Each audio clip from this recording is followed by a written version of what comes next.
Hi everyone, welcome back to the channel. So today our discussion will be based on a query raised by one of our friends in the channel. Ayush had asked me what is the importance of mocks in the preliminary examination.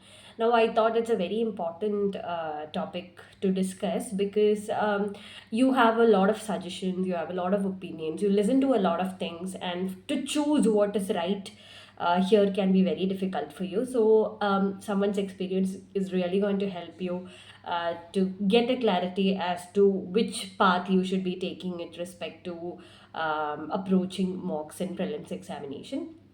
So I'll tell you from my experience. So I had sticked on to 1 year long test series.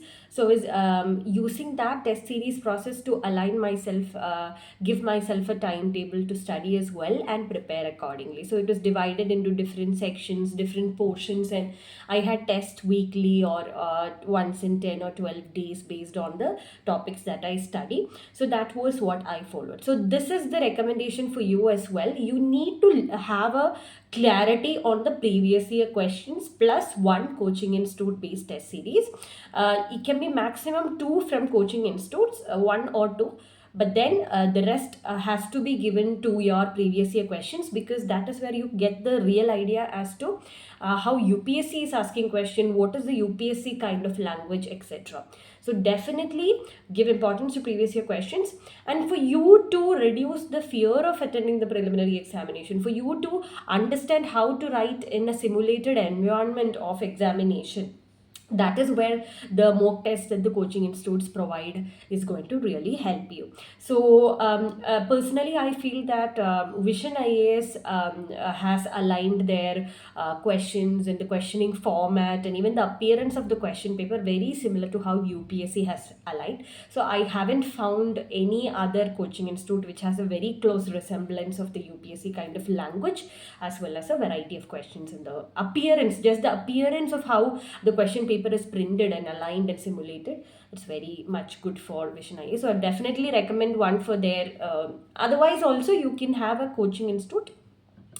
Because their type of questioning might be different, but still you get an idea as to how to write in a simulated environment. When you're writing with your peers, when with close competitors, you reduce your fear of attending the examination. That's a very important practice that you need to have. Now, then how I in fact attended the questions is what I'm going to tell you. So there is always this thought among the aspirants that they need to find out how many number of questions they are going to attend in on an average in every paper. So personally, from my experience, I never counted the number of questions that I'm answering. Even in the final examination, I did not do that, because my psychology was that. If the paper is hard, if the paper is easy, the number of questions that I'm going to attend is completely different. So there is no point in me giving a fixed number in mind and going ahead attending the paper. That will never work. I need to align and be flexible with the kind of questions that are being asked in one particular paper, and then work accordingly in my attempting pattern. So, however, the question paper is, in the initial reading, I used to go through all the 100 questions. I no no I used to go through initial 50 questions and then mark it on the paper and then go to the next 50 questions. Yeah, that is how it has been. So in the first reading, what I will do is I will mark all the easy questions. Easy questions I will read and mark the answer in the question paper itself. I'll give a tick mark over that question and the option that I want to mark. When it comes to certain questions where I feel a little confusion, but I still feel that in the second reading I can maybe able to reach that conclusion, then I used to give it some sort of a circle or something like that. I used to mark that question. And when it comes to very hard questions about things that I really don't know and it's like a one word answer, then I used to leave it blank. I never touched that question. So ऐसे करके first 50 questions I did this kind of a strategy, and then for all the easy questions where I've already marked the answers on the question paper, that I used to mark on the OMR paper. So you need to balance the time also. You just have 2 hours, so you don't want to be in a situation where you have marked all the things in the question paper and that is not being transferred into the OMR sheet. Never do that. So first 50 questions I did this, then I went to the next 50 questions. There also I did the same thing. I divided the questions as easy, medium and hard. Easy questions I used to mark the question. I used to give a tick on the question paper over that question, and I used to mark the answer option there itself. The For the medium level questions I used to give a circle, and for it to be able to come back to it. And for the hard questions I did not touch it, so that I get a clarity that these are the things that I should be very careful about. Very, very, very thoughtful answer has to be given, so I leave it there. And after those 50 to 100 questions, I used to mark it again in the OMR sheet, the easy questions I used to answer. So this way, what has happened is in the first reading itself of the 100 questions, I have transferred all the easy questions that I know into the OMR sheet, and I'm at a safe level. Now it's time for me to like breathe a little fresh air and go to the medium level of questions. So always do that. You'll feel very happy and contented that you have done your part in the initial level. Then coming back, I'll again go to the 1 to 50 questions, and there I used to go to the medium level questions. Medium level questions I used to give a little bit more of time. I used to think a lot and try to, mostly I will reach the conclusion and I will again take it. That there also I did the same thing in the first 50. All the medium questions that I've answered, I then transferred the answer to the OMR sheet, and again from the 50 to 100 I did the same thing. Now coming to hard questions. So in most papers, hard questions will be very, very less, like in a range of I would say 15 to 20. Almost, yeah, 15 to 20 questions in every paper can be hard questions. So those questions I used to take with a lot of I used to like give it a thoughtful mind, very, very carefully. Only if I wanted to, like really wanted to give an answer, then only I did that. But I gave a little bit of thought. There are questions from that level also which I have answered, but then very thoughtful. Even those questions you can then transfer it to the answer paper. So this is how I had the third or the second or the third iteration that I did with the paper.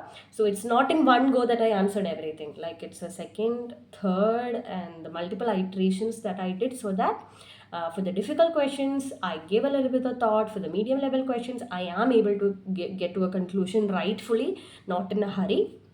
And the easy questions, I never miss out on them, because that is what really helps you to get that qualifying mark, because it's a competitive exam. You need to get the qualifying marks, not the top most marks. So that is how my strategy has been with answering the paper.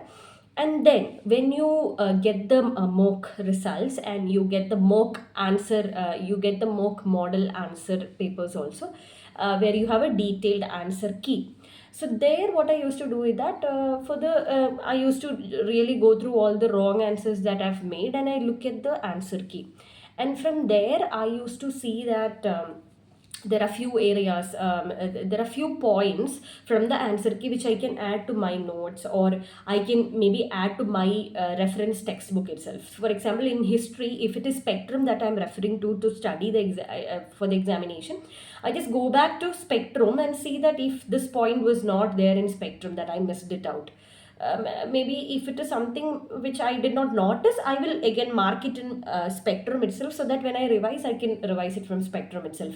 I need not keep all these answer key wala sheets that become a very huge bundle. You never want to go back to them. I don't think I would go back to it anytime, because that becomes a huge thing. Like newspapers, you will have so a lot of answer keys as well. You will never go back to it. So if there is anything specific that you want to add to your notes or add to your basic textbook, please do it that way. So as and when each mock exam gets over, please do this exercise, so that you don't burden yourself with a lot of material at the end of some time. So please do that. That was how I followed.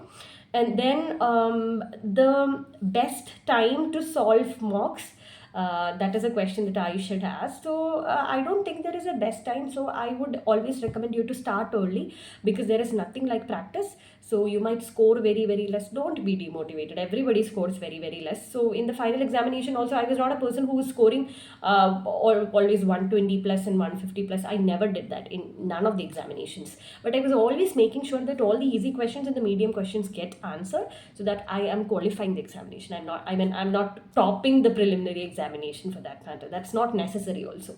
Please don't give such kind of an attitude. Please ensure that you are answering all those questions which are easy for all people, and the medium level of questions you're trying to get to the answer. That way you will definitely qualify the examination.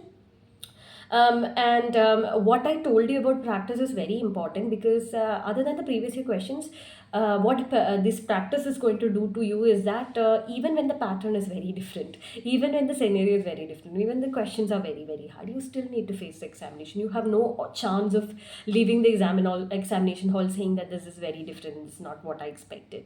I'll give you an example of the 2023 examination. So the 2023 Civil Services Preliminary Examination, I consider is one of the toughest, because I've seen a lot of papers, because the pattern of every question had changed. All the 100 questions were of a different pattern, and you to get to the conclusion, you could use no elimination strategy, no strategy as has been found until then.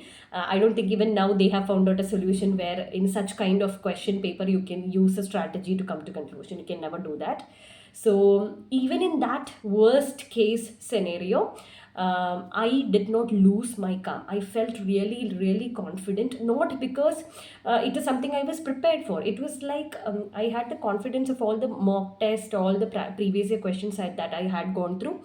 And what I thought is that if it is difficult for me, it is going to be extremely difficult for all other competitors.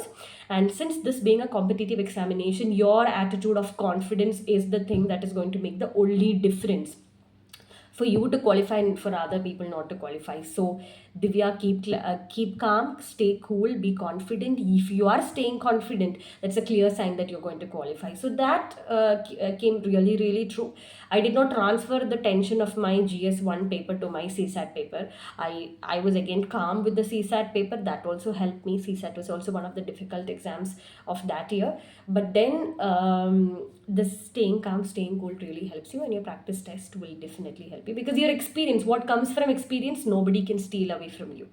So definitely go give importance to prelims, but don't go behind a lot of mocks. It's a humble suggestions and some request from my side that please don't go behind a lot of mock tests, because you need to like simulate all the answers and come to conclusions where you have gone wrong, where you need to improve, etc. So one or two other than the previous year questions will definitely do, and always go back to your previous year questions. They will only give you the real idea as to how UPSC has been asking questions and where the topics are getting repeated again and again. So this is how I felt one should be approaching mock tests in the preliminary examination. I wish it really helps you. I hope that your progress in the preparation for preliminary examination is also happening at a good pace. So once again, if you have any queries, you can definitely get in touch. I'll try to answer it as quickly as possible. So I wish you all the best. Have a great day again. So until the next video, it's a goodbye from me. Thank you.